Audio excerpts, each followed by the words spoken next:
AP మధ్య కొత్త బంధం, ఢిల్లీకి వణుకే.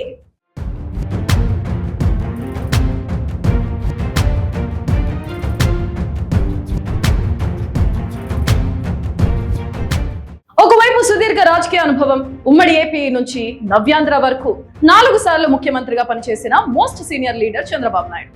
మరోవైపు సినీ రంగం నుంచి రాజకీయాల్లోకి వచ్చి తొలి ప్రయత్నంలోనే సంచలన విజయం సాధించి దక్షిణాదినే అతిపెద్ద రాష్ట్రమైన తమిళనాడుకు ముఖ్యమంత్రి అయిన కొత్త సీఎం దళపతి విజయ్.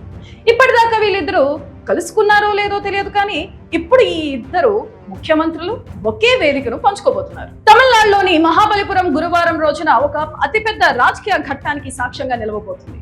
అదే 31వ సదరన్ జోనల్ కౌన్సిల్ సమావేశం. కేంద్ర హోంమంత్రి అమిత్ షా అధ్యక్షతన జరగనున్న ఈ హై ప్రొఫైల్ మీటింగ్ కు ఆంధ్రప్రదేశ్, కర్ణాటక, కేరళ, తమిళనాడు, తెలంగాణ, పుదుచ్చేరి రాష్ట్రాల ముఖ్యమంత్రులు హాజరు కానున్నారు. మిగిలిన సీఎంలతో చంద్రబాబుకు గతంలో పనిచేసిన అనుభవం ఉంది. డీకే శివకుమార్ తో ఇటీవల ముచ్చటించిన నేపథ్యమూ ఉంది. కానీ ఈ మీటింగ్ లో స్పెషల్ అట్రాక్షన్ మాత్రం ఖచ్చితంగా ఇద్దరే. ఒకరు భారతదేశ రాజకీయాల్లోనే అత్యంత సీనియర్ మోస్ట్ సీఎం చంద్రబాబు అయితే, మరొకరు ఎవరు ఊహించని విధంగా తమిళనాట పగ్గాలు చేపట్టిన యువ ముఖ్యమంత్రి దళపతి విజయ్.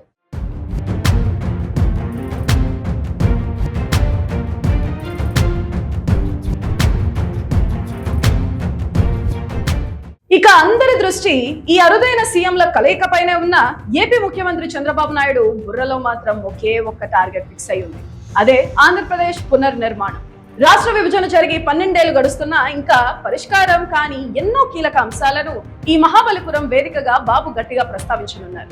ముఖ్యంగా షెడ్యూల్ 9, 10లోని సంస్థల విభజన, ఆస్తుల అప్పుల పంపకం మరియు పెండింగ్ లో ఉన్న ఆర్థిక అంశాలపై కేంద్రం తక్షణ చొరవ తీసుకోవాలని ఆయన డిమాండ్ చేయబోతున్నారు.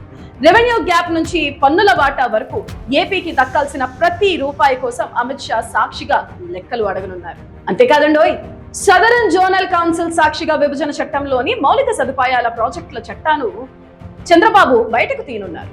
దుగరాజపట్నం పోర్టు, విశాఖపట్నం విజయవాడ మెట్రో ప్రాజెక్టులు, విమానాశ్రయాల అభివృద్ధి, పారిశ్రామిక కారిడార్ల ఏర్పాట్లు, ఇలా ఏపీకి జీవనాడి లాంటి ప్రాజెక్టులకు నిధులు కేటాయించాలని గట్టిగా కోరుకున్నారు.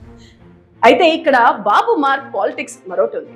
Visakha south Coast railway zone ఏర్పాటు, పోలవరానికి భారీ నిధులు కేటాయించినందుకు కేంద్రానికి ధన్యవాదాలు చెబుతూనే మిగిలిన ప్రాజెక్టులకు వేగంగా అనుమతులు, నిధులు మంజూరు చేయాలని తనదైన శైలిలో చక్రం తిప్పనున్నారు.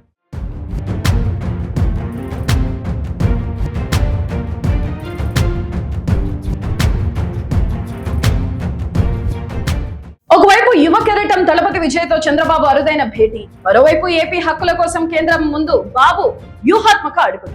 మొత్తానికి 31వ southern zonal council meeting south politics లో పెద్ద చర్చకే దారితీస్తుంది. మరి అమిత్ షా ముందు చంద్రబాబు ఉంచబోయే ఈ డిమాండ్లకు కేంద్రం ఎలా స్పందిస్తుందని మీరు అనుకుంటున్నారు? సీనియర్ నేత బాబు, కొత్త సీఎం విజయ్ల కలయికపై మీ అభిప్రాయం ఏంటి?